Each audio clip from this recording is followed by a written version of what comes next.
welcome to The Brief. Here's a look at your trending stories this morning. Sri Lanka sets a precedent by destroying blood ivory tusks. Minister Faisal Mustafa says the president can hold office for 6 years. The Western Province Megapolice project will commence on the 29th. The elephant is a symbol of majesty and an icon of our nation. The trade in blood ivory has had a disastrous effect on elephant population here at home and across the globe. Tusks of once majestic elephants laid here at the Goldface Green in Colombo to be destroyed, preventing the ivory from somehow slipping back into the black market. Sri Lanka today became the 16th country, the first in South Asia, to symbolically demonstrate its commitment to stopping the illegal trade. The ivory, the entire stockpile, came from a single shipment of 358 tusks weighing 1.5 tons, seized by custom authorities at the port of Colombo in May 2012.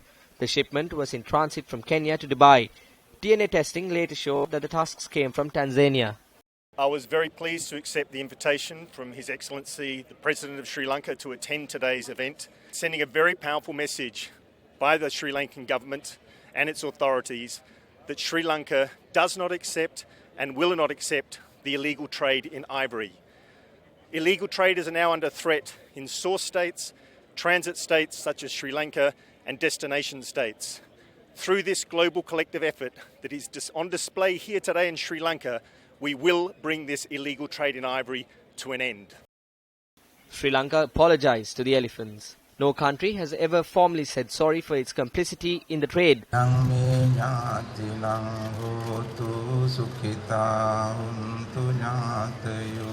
A religious ceremony included a transfer of merits, a Buddhist ritual often done for departed relatives to honor them and help them reach a better place in their next life. Later, the catch of ivory was crushed. Subsequently, it will be transported to be subject to extreme heat until it turns into ash. At a media briefing at the Government Information Department, a group of ministers of the Sri Lanka Freedom Party spoke on the president's term in office. Members of the Executive Committee brought up a question regarding the President's term in office. At that instance, Minister Faisal Mustafa pointed out that the 5-year term of the President, as stated in the 19th Amendment of the Constitution, only applies to Presidents who are appointed after the passage of the 19th Amendment. He also explained that the people voted for this President to be in office for 6 years, and therefore even the President cannot reduce his 6-year term. I will read out the article of the 19th Amendment on the President's term in office. The President of the Republic shall be elected by the people and shall hold office for a term of 5 years. So when this amendment was passed, His Excellency the President was already in office. According to the Constitution, the President was appointed as the Executive President for a 6-year term. So he needs a legal status for this matter. His desire is irrelevant to this. The question which was raised was not with regard to the President's desire, but with regard to its legality, which means His Excellency the President can remain in his seat during the next general election. That is the legal aspect of it. However, he can have the desire to call for a presidential election before that. So I would like to specially mention that I am talking here today about the legal aspect of it. This should not be misinterpreted. Sri Lanka's Western Province Megapolice project will commence on the 29th. The project is expected to be completed within the next 15 years. The Western Province Megapolice project will be implemented by merging the Colombo, Gampa and Kaluthara districts at a cost of 40 billion rupees. Why do we need a megapolis for the Western Province? The urbanization of cities has left us looking for answers to problems such as traffic congestion, garbage issues, slums and environmental pollution. We keep talking about creating a new generation with progress and development, but what we need to know is that we need a proper framework to face such an issue. We are a middle-income earning country and our per capita income is $4,000. We hope to provide facilities to raise that to $12,000 by 2030. The project is aimed at building an individual equipped with economic success, social equality, environment conservation and happiness.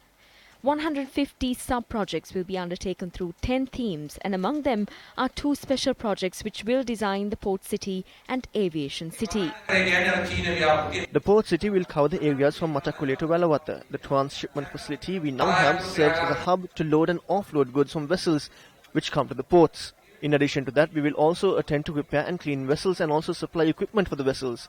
We hope to bring all projects pertaining to the ports and shipping. The aviation city will be located near the Katunayake International Airport. We will construct 2 more runways in addition to the runway we currently have at the international airport. The internal functions of the Ratmalana airport will be conducted from the Katunayake airport as part of a new project. Thereafter, the aviation city in Katunayake and the port city will be linked with the use of a flyover, which will extend up to Golfis. The areas near Colombo Fort will be called the commercial city, while the areas between Battaramulla and Kotte will be declared an administrative city, while the areas falling under the Homagam and Malabe city limits will be named the technical city. Colombo Fort, Petta, Slave Island will be made the commercial hub where money transactions and businesses will be involved, while the area surrounding Parliament will be designed as the Kremlin in Russia, which is known as the administration hub, where the Presidential Secretariat, Temple Trees will be located. The main transport hub will be built in Colombo Fort, while new transport hubs will be built along a number of entry points leading to Colombo. A new passenger transport bus service will be introduced in Colombo to reduce traffic congestion prevalent in the city. Plans are also afoot to introduce a revolutionary power and energy system to the Western Province Megapolis project. Gas will be extracted from Keralvetia after transporting it from Mannar through a gas pipeline. This will be the gas terminal. Buses will be introduced as part of this new project and will run on gas. Thereafter, we will build a gas plant. Housing projects, industrial zones as well as green zones and agricultural zones will be established as part of the Western Province Megapolis project. The project is open for investment for both the state and private sectors. There are 150 projects which are introduced at present. This will be open for investors eventually.